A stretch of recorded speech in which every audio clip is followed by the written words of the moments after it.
Pajuri brothers. So వివి వినాయక్ గారు ఖైదీ number 150, అలాగే అదుర్సు లాంటి కామెడీలు. ఈ డైలాగ్ మాత్రం మీదే, ఏది అమ్మతోడు మీదే అన్నీనే. Thank you. అందరికీ నమస్కారం. విజేంద్ర ప్రసాద్ గారికి మా అందరికీ ఒక గురువులాగా ఆయన నమస్కారం. ఈ ఫంక్షన్కి వచ్చి అందరినీ, ముఖ్యంగా బోసు గారిని, చంద్రబోసు గారిని చూస్తుంటే చందమామ, నల్లటి చందమామ మీరు. అలాగే బండ్ల గణేష్, గని, మా బాబీ, అందరిని చూస్తుంటే చాలా హ్యాపీగా ఉంది. వేణి గారు సినిమా ట్రైలర్ చూశాను నేను, కోన వెంకట్ చూపించాడు. భలే ఎనర్జీగా చేసావు సాంగ్, భలే ఎనర్జీగా చేసావు. వాడు ఎవడకో ఫ్రెండ్కి తాళి కడతావు చూడు, ఆ షార్ట్ అయితే నాకు ఎంత కొత్తగా అనిపించిందంటే చాలా బాగా చేసావు. ఇందాక మా గని కూడా అంటున్నాడు, బండ్ల గణేష్, గని అంటాను నేను తన్ని, ఈ కుర్రోడు ఎరకొడేస్తాడన్నా అన్నాడు. చాలా చాలా పైకి రావాలని మనస్ఫూర్తిగా కోరుకుంటూ, అలాగే శ్రీదేవి ఈ సినిమా డైరెక్టర్కి పెద్ద బ్రేక్ అవ్వాలని నేను మనస్ఫూర్తిగా ఈ సినిమా మనస్ఫూర్తిగా కోరుకుంటున్నా. నాకు కోన వెంకట్ ప్రాణ స్నేహితుడు. ఇందాక విజేంద్ర ప్రసాద్ గారు చెప్పారు, ఏదైనా హెల్ప్ కావాలంటే ఏమీ ఆశించకుండా చేసే ఫ్రెండ్ అని ఆయన చెప్పారు. నిజంగా కోన వెంకట్ ట్రావెల్ చాలా విచిత్రంగా ఉంటుంది. ఫస్ట్ అంటే తను ఎవరితో జర్నీ చేసినా సార్, తెలుగులో ఫస్ట్ సినిమా ఫుల్ ప్లెజ్డ్గా రాసింది ఫస్ట్ నా సినిమా. సాంబా సినిమాకి డైలాగ్స్ రాశాడు ఫస్ట్ టైం. ఒక గవర్నమెంట్ ఎంప్లాయీగా స్టార్ట్ అయ్యాడు. గవర్నమెంట్ ఎంప్లాయీ, ఇదేంటి నీ గవర్నమెంట్ ఎంప్లాయీకి నువ్వు సంబంధం ఏంటి అనిపిస్తుంది మనకి. ఆ తర్వాత ఐఏఎస్ఎల్ చేసే పనులు, అంటే ఒక మినిస్టర్కి పిఏగా వెళ్ళాడు, దానికి దీనికి సంబంధం ఏంటో అర్థం కాదు. దాని తర్వాత మళ్ళీ అంటాడు మా తాతగారు గవర్నర్ అంటాడు. ఏంటి మీ తాతగారు గవర్నరా? అవును, కోన ప్రభాకర్ గారు మనవాడిని నేను అంటాడు. అది అయిపోయిన తర్వాత సరే రైటర్కి ఎలాగొచ్చావు అని అంటే, బాంబేలో రాము నేను బాగా ఫ్రెండ్స్ అంటాడు.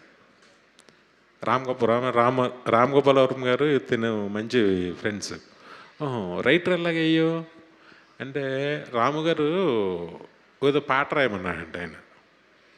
అంటే నేను పాట రాయడం ఏంటంటే నాకేం వచ్చు అన్నాడంట. నీ హిందీ వచ్చా అన్నా. వచ్చు. తెలుగు వచ్చా? వచ్చు. అదే రాయి, హిందీ పాటను తెలుగులో రాయి అన్నాడంట ఆయన, చాలా సింపుల్గా. అన్న తర్వాత సరే సాంగ్ రాసి ఇచ్చాడట. డైలాగ్స్ కూడా నువ్వే రాసి డబ్ చేసే సినిమా అన్నాడు. సత్య సినిమా అది. అలాగా రైటర్ అయ్యాడు, ఇక్కడికి వచ్చాడు. పూరి జగన్నాథ్ గారి ఆఫీస్లో ఉంటూ శివమండి రాశాడు. అక్కడి నుంచి నా దగ్గర, అంటే మనుషుల్ని ఎలా అట్రాక్ట్, తనకి తెలియకుండా తనతో కూర్చుంటే టైం తెలియదు, ఏమీ తెలియదు, అలా టైం వెళ్ళిపోతూ ఉంటుంది. He was a fantastic human being నిజంగా. ఒక చెప్పలేమన్నమాట, ఒక క్రైసిస్ ఉంటే ఆ టైంకి ఒక ఫోన్ చేస్తే వాళ్ళు ఎవరు ఏంటి టైం ఏంటి ఏమి చూడ్డు, ఆ టైంకి వచ్చి టక్కన వాళ్తాడు, అది ఫుల్ఫిల్ చేస్తాడు. మళ్ళీ అక్కడి నుంచి ఇప్పుడు రైటర్ నుంచి ప్రొడ్యూసరు. నాకు ఆది లాంటి ఒక మంచి స్క్రిప్ట్ ఇచ్చిన నాకు అదుర్స్ లాంటి మంచి స్క్రిప్ట్ ఇచ్చిన కోన ఎప్పుడు చాలా బాగుండాలి. నిజంగానే కోన మంచితనానికి, కోనకి చాలా అద్భుతమైన అల్లుళ్ళు వచ్చారు. ఇద్దరు అమ్మాయిలకి చాలా మంచి ఘనంగా పెళ్లి చేశాడు, మంచి అల్లుళ్ళు వచ్చారు. అన్నీ బెస్ట్, అన్నిట్లోనూ బెస్ట్. చాలామందికి తెలియదు సార్, ఈయన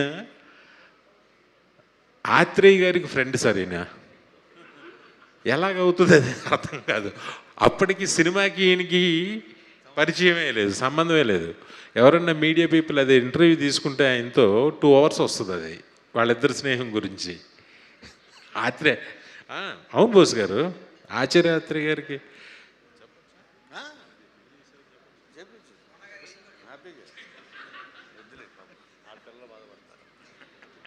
అసలు వీళ్ళిద్దరు స్నేహం అంటే నేను చెప్పకూడదు కానీ తను చెప్తాడు ఎప్పుడో ఇంటర్వ్యూలో. ఆశ్చర్యంగా చూసేవాడిని, ప్రతిరోజు ఒక ఆశ్చర్యంగా చూసేవాడిని నేను ఒక్కొక్క విషయం చెప్తుంటే. ఎప్పుడు అలాగే అన్నీ చేసి మళ్ళీ ఫైనల్గా ప్రొడ్యూసర్, అన్నీ మళ్ళీ అవి కూడా హిట్లు. నెక్స్ట్ బాబీని తిను కాంబినేషన్, ఇద్దరు ప్రొడ్యూసర్స్గా ఇంకొక సినిమా చేస్తున్నారు. నిజంగా అన్ని పెద్ద హిట్లు అవ్వాలి కోన. ఈ హీరోకి, హీరోయిన్కి, డైరెక్టర్కి, ఈ సినిమాకి పనిచేసిన ప్రతి టెక్నీషియన్కి మంచి పేరు రావాలని మనస్ఫూర్తిగా కోరుకుంటున్నాను. ఆల్రెడీ ప్రాఫిట్ అయితే తెచ్చేసుకున్నాడు తను. సినిమా కూడా పెద్ద హిట్ అవ్వాలని మనస్ఫూర్తిగా కోరుకుంటున్నాను. Love you Kona, love you always. Thank you so much. Thank you అండి. వినాయక్ గారు, అంటే లేదు ఇందాక అదే మేము ఆ క్వశ్చన్ అడిగాము, అసలు టాలెంట్, చదువు ఇవి రెండు అవసరమా సక్సెస్ అవ్వడానికి, లేదంటే టాలెంట్ మాత్రమే సరిపోతుందా, చదువు మాత్రమే సరిపోతుందా? ఒకప్పుడు టాలెంట్ ఒకటే సరిపోతుందేమో ఒకప్పుడు. ఇప్పుడైతే చదువు కంపల్సరీ. అంటే నేను ఒక ఎగ్జాంపుల్ చెప్తాను. నాకు ట్యాగూర్ ఇక్కడ చేసిన తర్వాత చిరంజీవి గారితో చేశాను నేను. దాని తర్వాత నాకు హిందీలో ఒక చాలా పెద్ద స్టార్తో నాకు అవకాశం వచ్చింది ఆ సినిమా నన్ను చేయమని. నాకు అప్పుడు హిందీ రాదు, ఇప్పటికి కూడా రాదు. నేను మిస్ అయ్యాను. అలాగా లాంగ్వేజ్ చదువు లేకపోతే, మన వొకాబులరీ బాగోకపోతే, మనకు లాంగ్వేజ్లు రాకపోతే ఈరోజు ఎదగడం చాలా కష్టం, చాలా కష్టం. నిజంగా అందరూ మనస్ఫూర్తిగా బాగా చదువుకోండి. చదువుకున్న వాళ్ళే రండి. ఇంకా పెద్ద తెలివైన వాళ్ళు ఇంకా మంచి అవకాశాలు వస్తాయి చదువు ఉంటే. థ్యాంక్ యూ సో మచ్ వివి వినాయక్ గారు, చాలా మంచి మాట చెప్పారు.